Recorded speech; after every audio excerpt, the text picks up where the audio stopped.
Okay, Assalamualaikum warahmatullahi wabarakatuh. Kita sekarang ini sedang berhubungan dengan pegawai polis yang masih lagi tersekat dalam kesesatan lalu lintas.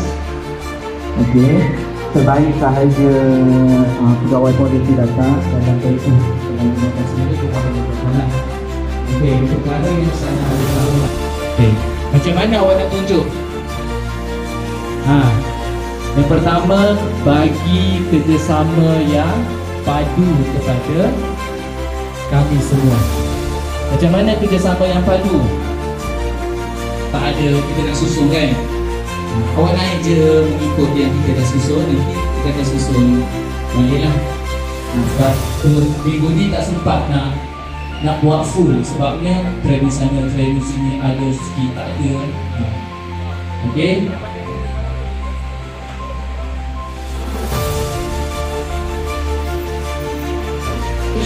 Kepadamu kerana telah mengizinkan kami untuk berada dan menghadiri majlis watifah pelantikan pemimpin cilik SK Puchong Pedanah tahun 2025 pada hari ini.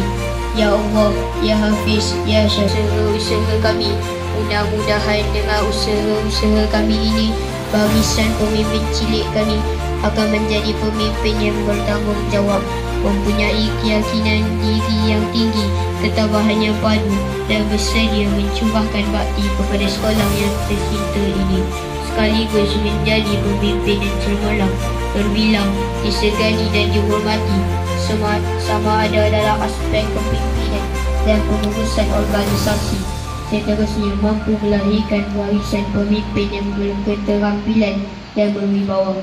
Ya Azizi, Ya Latif, Ya Kafir, Ya Allah, kurniakanlah kepada kami kekayaan ilmu pengetahuan dan hiasilah diri kami dengan sifat lemah lembut dan muliakanlah kami agar mampu kami ganas tanggungjawab yang bagan ini dengan penuh amanah dan bermotivasi ke arah membentuk generasi muda lagi menjadi generasi yang hebat dan cemerlang dalam segi ekonomi dan sosial diri, rohani dan jasmani. Rabbana atina fid dunya hasanah wa fil akhirati hasanah wa qina adzabannar. Sallallahu ala Muhammad wa ala alihi wa sahbihi wa sallam.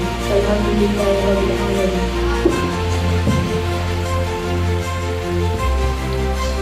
Amin ya rabbal.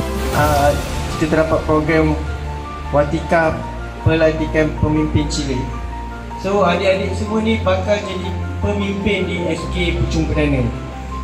So saya dekat sini nak adik-adik pengawas ni semua kalau boleh jadi mata, telinga. Tak nak ada yang pengawas buat perangai, ada masalah disiplin, kalau ada apa-apa masalah di kalangan pelajar atau sebagainya, terus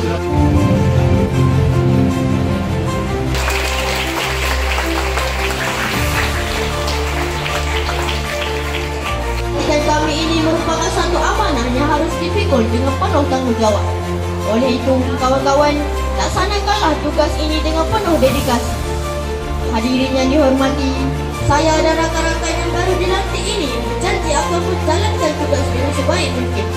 Kami juga akan sentiasa berdisiplin dan menjadi contoh yang baik kepada murid-murid lain di sekolah ini. Kami juga akan membantu guru-guru dalam memastikan murid SKPP mematuhi segala peraturan yang telah diikrar. Bahawasanya kami